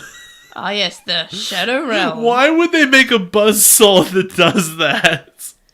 Why did I never think of that when I was a kid? See, I watched Yu-Gi-Oh! And I stopped for two reasons. I love Yu-Gi-Oh! So much. My parents were like, this is a stupid show, you shouldn't watch it. I mean, it is. But I also feel like I wasn't motivated by the show because I felt like the stakes weren't ever high enough. The stakes of, like, they're summoning gods and killing people left and right? I always felt like the stakes weren't high, but I guess I probably should have just watched the original version if they were actually straight up, like, killing people. The funniest thing is how often the game is set up in such a way that the bad guy's plan is to risk suicide by card game. You'd think a bad guy would be like, okay, I'm going to put you at risk, and if you lose, then whatever, but I'm not going to put myself at risk. There's a very clear one where the bad guy and the good guy are attached by a chain to an anchor, and then whoever wins gets released from their chain, and then the anchor is dropped, and the person who loses drowns. Sounds fun. That's Yu-Gi-Oh! It's the weirdest show. Coming soon to LostinTranslationmon. Lost in Translation Go. Oh. Lost in Translation O. Lost in Translation Monsters. Because it's dual monsters. No, but that's like... That could be anything. There's just so many things that have monsters in them. No, because it's like Translationmon. But it's Translation Monsters. Okay, I guess. Because you can have it as Lost in Translationmon dash stirs. Okay, yeah, that's fair. Yeah? Yeah? Yeah? But dashes wouldn't work very well because... It'll be Lost in Translation Duel. Like that. Lost in Translation Duel. Lost in Translation Duel. Lost in Duelation Monsters. I don't know. Can we just move on with this now? We'll move on. So yeah, Merukimon just ends the conversation by trying to kill everyone. Yeah. Meanwhile, Masaru and Akuto are talking, and Masaru says that Digimon don't die, they become eggs. Don't you know that, you stupid idiot? Yeah. In the original, he's just saying he's just stating a fact, well, what he thinks is a fact. In the dub, he says, I can't believe you don't know that when Digimon die, they become eggs. How could you not know that? And he's rude about it, which is completely, like, against his character. It's just like, he's a very polite man. I love him. Not when he's gonna fight you. And then Akuto explains that she just disappeared and there was nothing left and there was no data. Then we get Merukimon explaining that Digimon aren't reborn and weren't reborn if they've got the data destroyed too quickly. And there's no if there's nothing left, That's silly. they won't be reborn. And I'm like, that's fine. Because it says, like, what makes a Digimon not come back as an egg? I thought that'd be like an interesting, the kind of technology you used, or if you're particularly gross about the way you do it. No, it's just if you do it fast.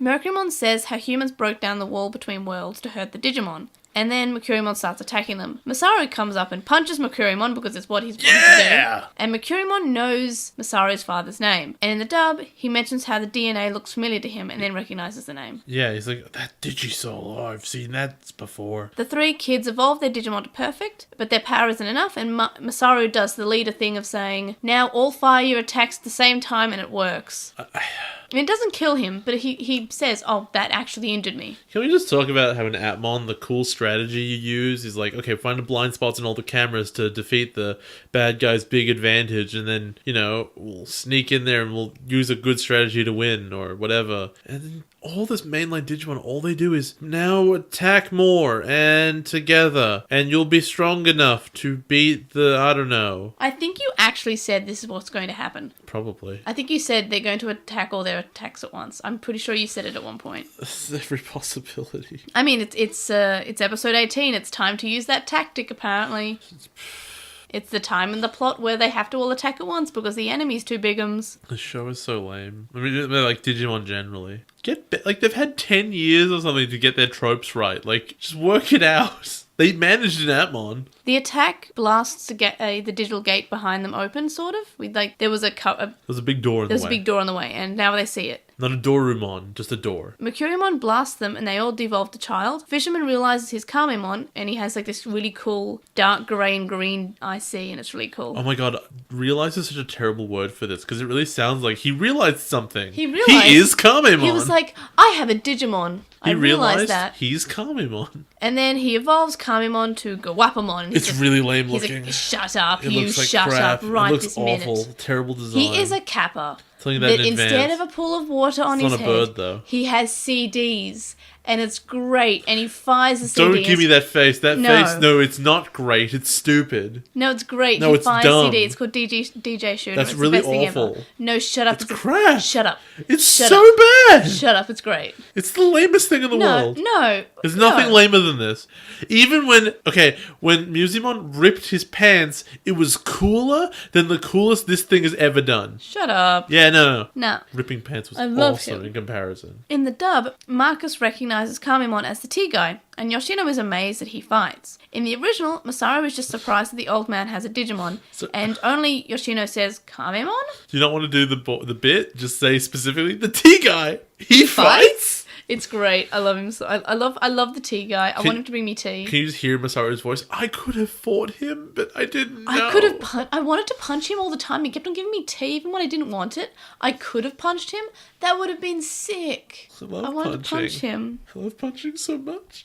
So yeah, they all get through the gate. He was, because Guapamon makes a cave in and they're all able to escape. And Masaru's like, no, fighting though. And Fisherman's like, dude, a real man protects his friends. Yeah, and Iguto is carried by Masaru to the real world. It's really cute. Where they land in the water and then they are found actually 6 seconds later. But anyway, so in the dub, in the scene where Fisherman says a real man protects his friends, he just says that he has to save his friends. And there's no mention of being a true man. And I don't know, I like when they reference the true man thing, because it's what Masaru is always harping on about. And You're it's right, like, toxic masculinity should be the theme of the show. Yes, but it's what's important to Masaru. It's like, oh yes, a true man does this, a real man does this. And the fact that Fisherman seems to know about what Masaru is like, and he's referencing like, well, a real man protects his friends. He just says that he should protect his friends. Yes. So they all escape to the real world, and we see it's Satsuma. And in the dub, how does he find them so quickly? Because he's Satsuma, I don't know. But did you notice in the dub, because of Satsuma's weird angry face, that he just is perpetually his face?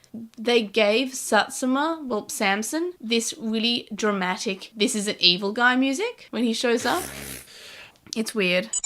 What do you think of this episode as someone who's new to Digimon? It's alright. Obviously, it's full of weird questions, but I think that, the old man, sort of his involvement in learning some stuff was interesting. There's and the T guy, he fights. Yeah, that was alright. What rating? 7? I gave it a Yeah, 7.5. okay. I mean, I love it was definitely Kamemon. better than the last one, so... Yeah, No, I still like the last one better, but that's because I find the backstory relatable. But this episode did have Kamemon and did have Guapamon. He shoots CDs from his head, and he's a Kappa, and I love Kappa so much. I love them. Yes. How did this episode compare to predictions in Obnoxious Synopsis? God, what did I say? I think you just said that they would attack at once for memory. That's all I remember. I'm not sure if you said it in the recording or later. I think I said that he would attack them, and then he would win, and then they'd all barely escape. Which, I mean, like, Yeah, let's that's be what real. happened. But you also said it would be a bad episode. I think you predicted a 5. It was better than I thought it would be, yeah. What was the major difference between the Japanese and the original version? Or the Japanese and the dub? Besides the T guy, he fights.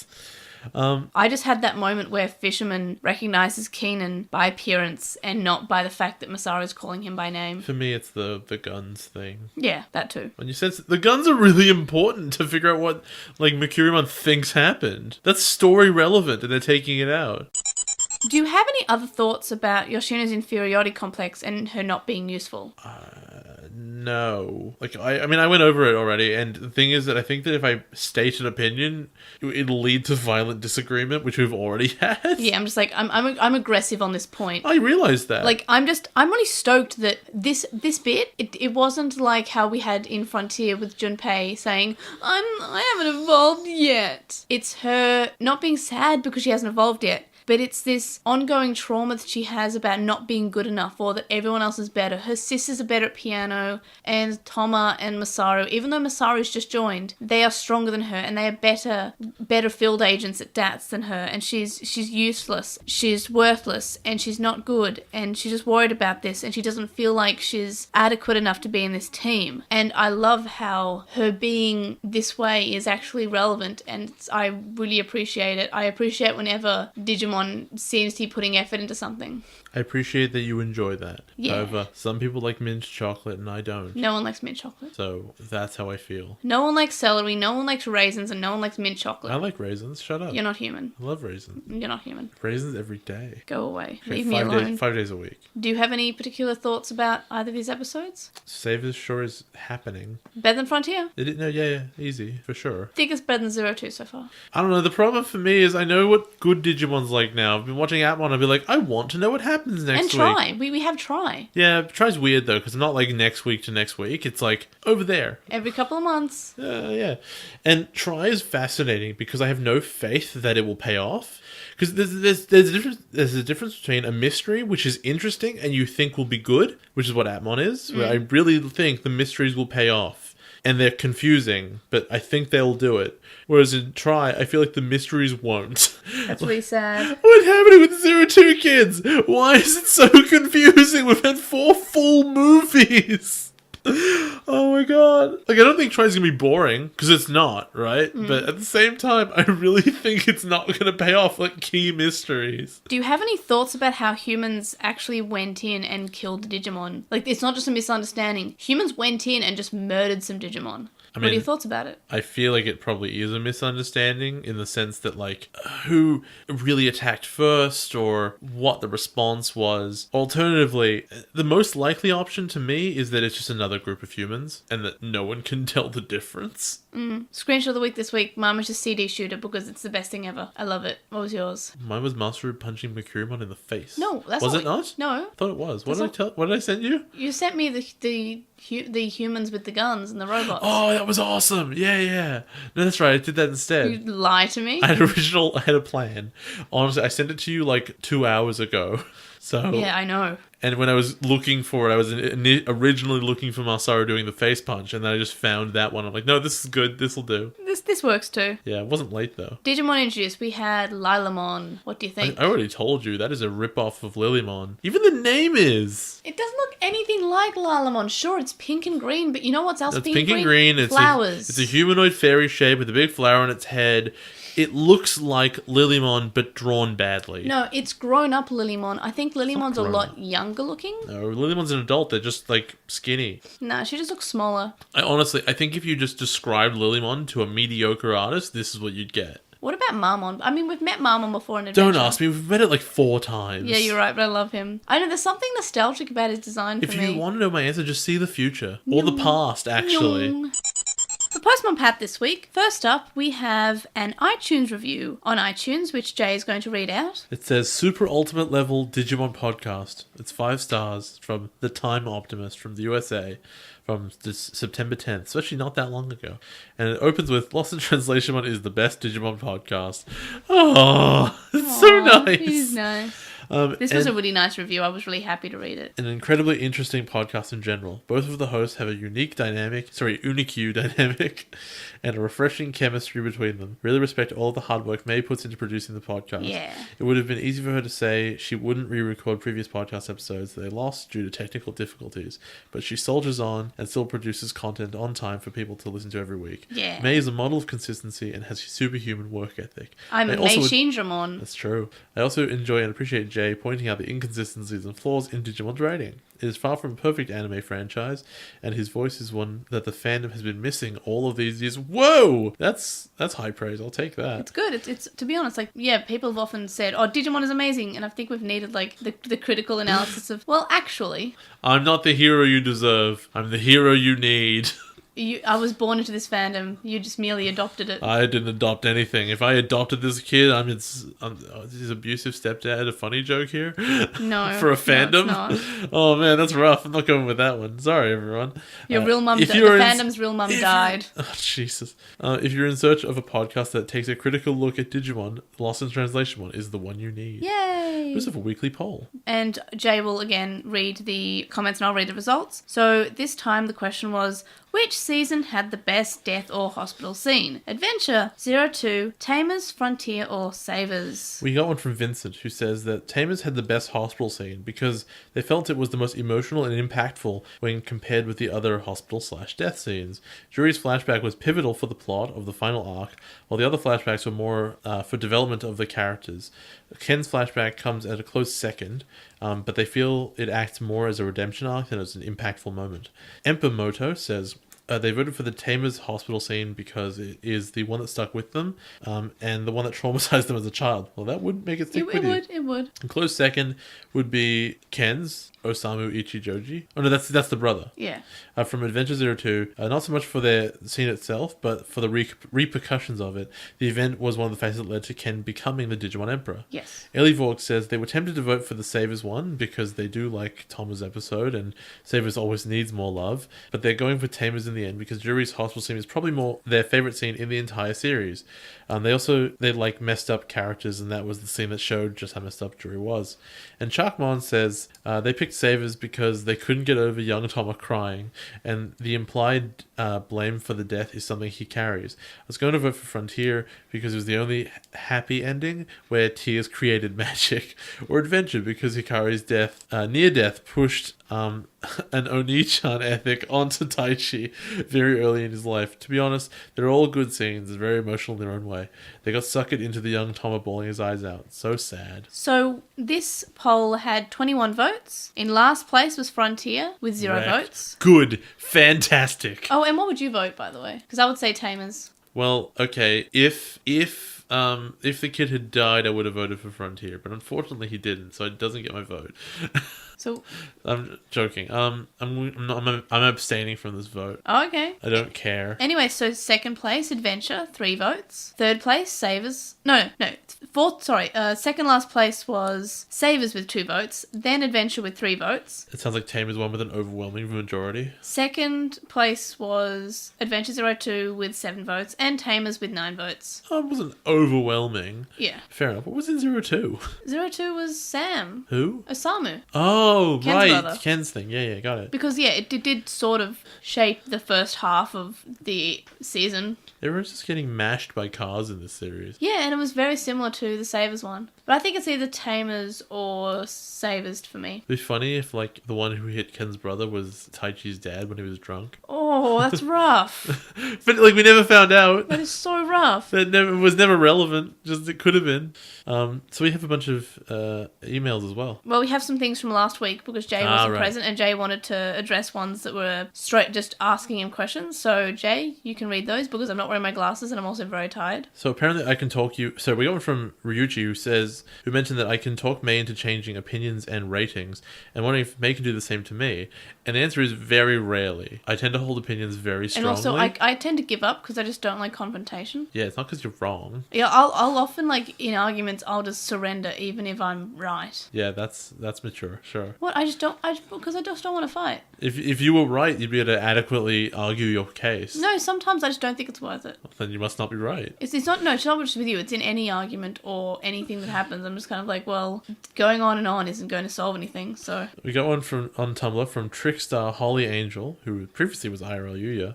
And it was a call out to Jay, who says that Palmon having an injury after devolving didn't make sense, but I also complained that in Tamers, Tyramon didn't have a scar on his face when he first evolved from Gargamon. And that's true, I did say that, but at the same time, it's established the rule, didn't it? Like, yeah, I'm upset that didn't maintain, yeah, but it doesn't season. maintain. You constantly say, oh yeah, that was a different universe, different season, different rules. How much evidence do we have about how this works? Good point. Also, I still think it would have been really cool if Tyramon had that. Yeah, through the whole season, he's just It got was the sick. Yeah. Also, Tamers is like a really weird show that could have pulled it off because it was more realistic that way. And now on to this week's letters. We got one from an Anonymon who's on Tumblr who says, "Hello guys, I'm a relatively new listener to your podcast and had a what if question they'd like to pose. If we had the opportunity to give any season of Digimon you've watched a do-over to improve it, which season would it be and which deserved the most and Frontier. what would you change?" It's Frontier. Because Frontier, the thing with Frontier, it could have been interesting. It could have been amazing. I mean, If only anyone had ever tried. We have gone through this a lot about why Frontier could have been amazing. Because it had some pretty decent groundwork. It had some good stuff. It just never went anywhere with these good ideas. If you want a really detailed answer to this question, go to our end of Frontier recap episode. And it might have been Savers when we went on to your rewrite. Might have been Savers. Oh, yeah, I think it might have been maybe a week afterwards. Yeah. But I have a 20-minute discussion or something. We have a long thing where I just lay out exactly how Frontier would have changed to be good, I think, and how I would have rewritten the whole thing. So yeah, Frontier needs the change more than anything else because it's a non-functional season. Everything else at least has a story that you can follow. Even 02, even though it's crap. We got one from another Anonymon who says that Drew's hospital scene was the worst. That's a radical opinion. I think it's the worst that it's the best, maybe? Who knows? Yeah. That's all it says. We got one from a different Anonymon who says, just for our information, in episode 119 we talked about Digimon remembering their past life after hatching, but in Data Squad canon, Digimon don't normally remember their past lives after they're reborn. That's why Gotsumon is so shocked that Biyomon remembered Christy. He shouldn't have been able to do that. I think that is said. I don't remember discussions of how they remember their past lives. I mean, it seems like Biyomon does. I think it might be different if you are paired with your compatible partner. Maybe that's the exception to the rule. Who knows? We got one from Trickstar Holy Angel who says, on the topic of the idea of fusing Minerva with Leviathan. This is that one, spoilers. Yeah. You might want to skip 2-3 minutes ahead. Have we watched season 3 of Yu-Gi-Oh! GX? No. I haven't seen any of Yu-Gi-Oh! GX. That season's villain was focused on using magic and souls to create super polymerization, which is a card, to fuse several worlds together. Oh my god, Yu-Gi-Oh! Is the stupidest thing in the world. Gameplay-wise, it fuses things on either field together. On either field? From the other guy's stuff? It ended with the main protagonist, who the villain goes way back with, forcing them to choose themselves and him as a materials for a fusion, which leads to a relationship similar to that of Yugi and Yami, or... Oh my god, it combines the people. Wow. Okay, so the important thing to note about Yu-Gi-Oh! Is that none of the stuff that's happening is actually happening. They're all holograms. But the implication is that the game is inherently Egyptian magic, so even the holograms are kind of real. Yeah. It's the stupidest thing in the world. Yu-Gi-Oh's hilarious. I love that show, but I know it's awful. We got one from Grey Tanuki, who says that they're sure that someone's beat them to it, but recently we've wondered about the Kingdom Hearts series on the podcast and how to play them. Right now, every game in the series is available in one form or another in 2 collections for the PS4. They definitely recommend trying them if we're interested. I should probably do this and then stream it on our YouTube. Do you have I have a PS4. No, I mean 200 hours worth of time? Yeah, they're sure. They're all long games. I can pull out that many hours probably from somewhere. You fall asleep at 8 o'clock. We got one from P96822 who says, what is our least favorite method of the heroes getting their strongest forms? Theirs is Frontier and Try. My answer to that is getting hit with arrows. arrows. No, but okay, I can't really speak because that was nostalgic. I like So that. stupid. I'd say Frontier, but mainly because it effectively gets rid of the other kids being useful characters and isn't Ancient Evolution. At least Frontier made sense. Like, it was consistent within Jay, the world. it was a prophecy. It was a prophecy that was only introduced 2 minutes before it Yes. happened. Yes, it was an adventure. It was an adventure prophecy. It's clearly the arrows, by the way. We got one from Mormon Nerd who says they actually like how Thomas' dream was handled. How they interpreted was not that he overcame anything, but that the experience was not only brought strong negative emotion that overwhelmed Metal Phantomon's spell. I thought it was more that he sort of had the positive side of it too, and that's what did it. Yeah, I thought it was the positive Which also side, allowed yeah. him to access Ultimate Perfect level. Speaking about someone who had a parent die at a young age, they really identified with that emotion, and it was believable. And you know what? That's the thing. My parents died, so I don't have that connection. In the same way that May had a connection to Yoshi's thing, and I don't have that either. If I identify with anyone, it's Masaru. Because you like to punch Love things. to fight. It's just not with fists most of the time. The only explanation they can think of about how Marcus and Toma didn't get the disease is because Yoshino wasn't infectious yet, and how she got it, they have no idea. And one thing to understand about the translation of Savers is that Jeff Nimoy, the intent is not a faithful translation. He looks at all the episodes and cites his own narrative spin for the Western audience. And we should wait to see what he did with it before questioning if certain changes mess the story going forward. And that's fair enough. I think it's a weird way of going about it, because if you think a show is good enough to bring over, it's any change you're going to make to it substantively is a risk. Yeah. That might make the show worse. And I feel like you should spend your effort when you're making changes to make something better. Whereas a lot of times you go, that's made it objectively worse. Why would you bother? Yeah, no, I see what you mean. Mostly with other seasons, though. We got one from Ellie Vorg who says, they find Thomas' character really interesting, but they have to admit that as much as they enjoy episode 15 for how much raw emotion we see from him, the events shown in the flashback aren't as strongly connected as they could be to the things we learn later about Toma that make him so interesting. Jay, meaning me, has a really good point about how his mother's death was sort of Toma's own fault, and this fact probably did influence how careful and meticulous he is these days. I'm not necessarily saying it is his fault. It is a little bit, but I mean, like, I could totally see Toma having the capacity to really believe it's his fault, and therein lies gravitas. It would have been really good for the episode to emphasize that more. Though they love Savers as it is now, they're actually also enjoying hearing Jay suggest ways in which the favorite series of theirs could have been even better. And that's, I guess, the difference between this and Frontier. The Frontier is like, this needs to be fixed, it's awful. Whereas this is like, it's fine. It can be better, though. Masaru may not be traumatized as such by his father's absence, but that doesn't mean it hasn't had an effect on him. Kids with a normal upbringing don't just become Japan's #1 Street Fighter at the age of 14. By this point, it was already clear that Masaru's obsession with manliness and a drive to fight and become stronger had something to do with the fact that his dad was missing. He's just dealing with it very well and using it to push him forward rather than hold him back. The only reason we think he's dealing with it well is because we haven't introduced the idea of risk in that the police might arrest him for street fighting. If we did that and all of a sudden he was like a punk, right, because he's doing something illegal, He's got the delinquent suddenly hair. he wouldn't be dealing with it well despite acting the same. Yep. And they continue, they really dislike the dub's casting of Falcomon's voice. Episode 16 makes it clear that Falcomon is a child. He's almost like Ikuto's brother, and Yuki Darumon was like a mother to him too. In the original, his voice sounds appropriately childlike, but in the dub, he's weirdly posh British adult. This is completely at odds with his behavior and backstory, and must give people watching the dub a very different impression of him as a character. More like he's Keenan's babysitter than his equally naive friend and brother. And that's true, that is the impression I got. Yeah.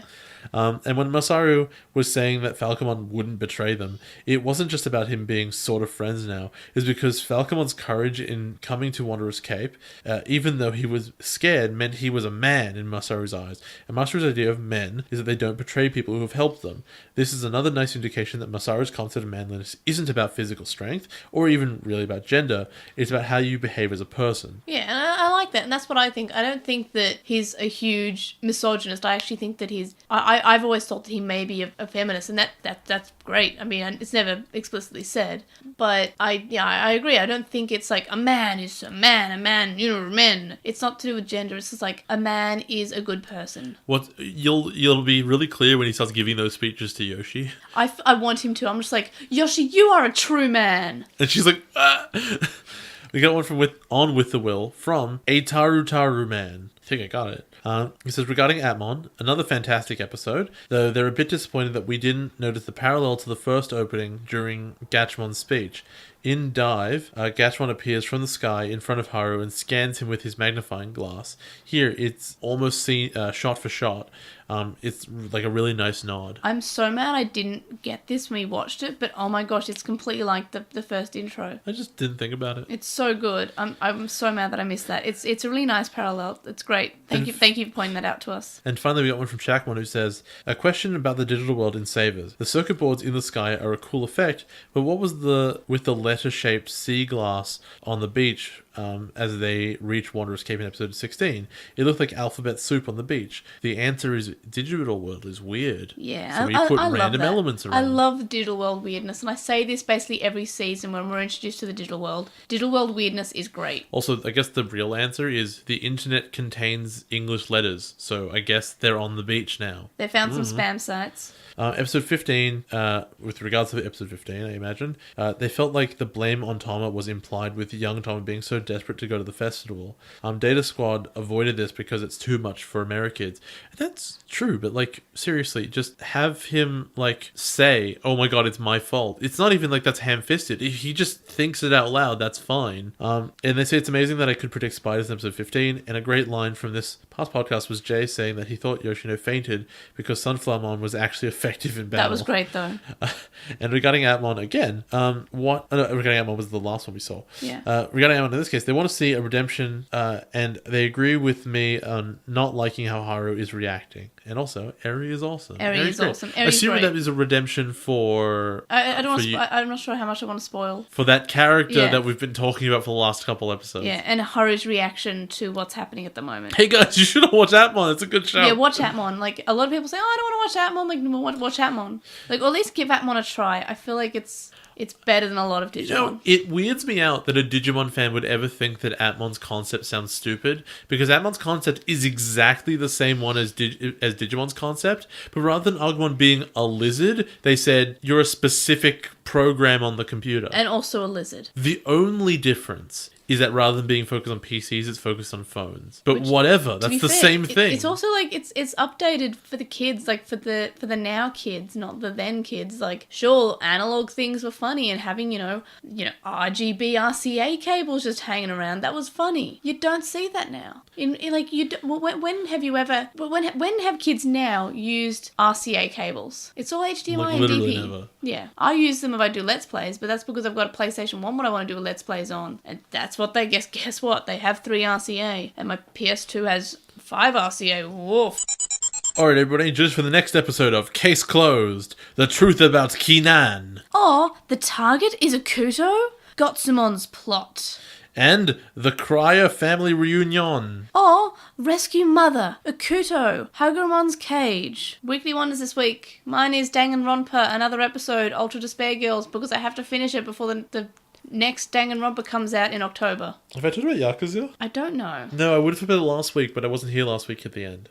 Yakuza, I'm playing Yakuza 0, and Yakuza is hilarious.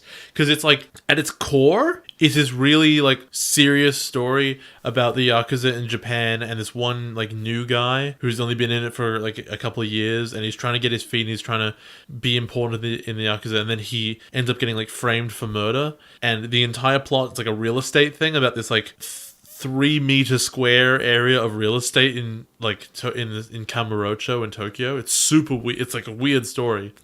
It's like down to earth and cool. But then the game's super wacky and strange. So on one hand, that's the main storyline, is like really like, oh, people are getting murdered and it's super serious. On the other hand, like you go and you have to help a girl out because she's been like drawn into a ring of these girls from her high school who are selling their underwear, and you help her not do that anymore. Or there's another one where like you're just being chased around by this big naked guy. And there's you run into one of the hazards in the map and his name is Mr. Shakedown. He's like this 8-foot tall dude whose goal in life is to be the strongest organism alive. And so if he sees you, he will fight you and steal all of your money. Cool. Oh god, Mr. Shakedown is so weird. Anyway, that game is really sick. And there's 6 more Yakuzas after this one. And the best thing ever is that Yakuza 1 is from PlayStation 2. I think, yeah, it's from PlayStation 2 and it's really old. But they just put out this thing called Yakuza Kiwami, which is a total rebuild of Yakuza 1, but now on the PS4, and it looks great. It looks like a totally new game. Cool. But with all that old story, that's really good. And it's sort of my favorite thing that they've been doing. Like Final Fantasy VII, they're going to do that too. And that's going to be sick. Because I've never wanted to play Final Fantasy VII because, well, I kind of tried and I just like, it's too old now. Like the I can't... graphics, like Cloud's hands look like paintbrushes. Honestly, to me, it's not even the graphics. To me, it's like the design of the game. The reason people played through that entire game is because they were 12 and they didn't have anything else to do. Yeah. But for me, I'm just like, I'm wandering around and the game is really badly signposted. I'm not saying it should always tell you this is where you go, but I never felt like I had a clear sense of like, what the hell is happening here at all? So I couldn't get invested in any way. But I think when it's clearer what's going on, because the graphics will be nice, then that'll be good. I'm a little bit afraid that game is going to get released in like 7 parts and they'll all cost $60. I thought that was what's happening. I thought it was like an episodic thing. I think that might be where I'm getting it from, and that sucks. No, I thought that was a fact. Oh, that's bad. Like, that's why I stopped looking forward to it. I'm like, well, I'm not going to play that if it's episodic. Only thing that would make it okay is if they called each episode like disc 1, disc 2, and it just follows like where the discs were. Yeah, that's alright. That's alright. But then they have to be reasonably priced as well. Yeah, not like $70 each. They will be in Australia. Final Fantasy $70. The link dump will be linked in the description. And this week's weekly poll is Lilymon or Lilamon. Obviously Lilymon.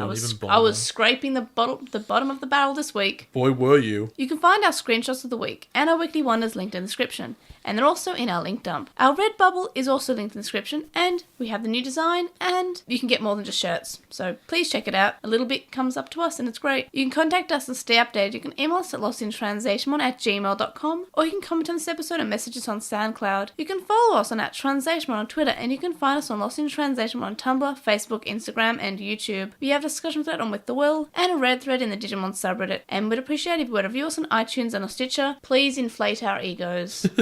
It's always really nice, I'm not gonna lie. And we have a website, and you can vote in our weekly poll, and you can check out the upcoming release schedule. We have a Google Calendar where you can see when we're releasing all episodes, and you can see that we release like 12 episodes this month, or we will be by the end of the month. Time to die. You can also donate on our Patreon, which is linked in the description, from as little as $1 a month. And that gets you access to a listener Slack chat group. But there are higher levels with more things like exclusive notes, early episodes, and more. And thank you to our current Patreon supporters, Sam Krieger, who has a podcast called The Moncast, which talks about Pokemon and Digimon, Stevie, who is Stevie Patamon on Tumblr and is currently taking commissions there, Wu Qinglong, who you can find at twitch.tv/Wu Qinglong, Metal Mamemon, Joe, Penguin Mage, Anime Guy, who is Anime Guy Kurosaki and the number 1 on YouTube, Sharkmon, Ishbal Bumba, Hiro Alato, who is at Hiro Alato on Twitter, Jason Morosky, Ryuchi, who is Frost Morandic on Archive of Our Own, Stephen Reeves, who is at Wildlink64 on Twitter, Kaidawashi, Mac, Noam, Riku, Shisai, who you can follow at Shisai236 on Tumblr,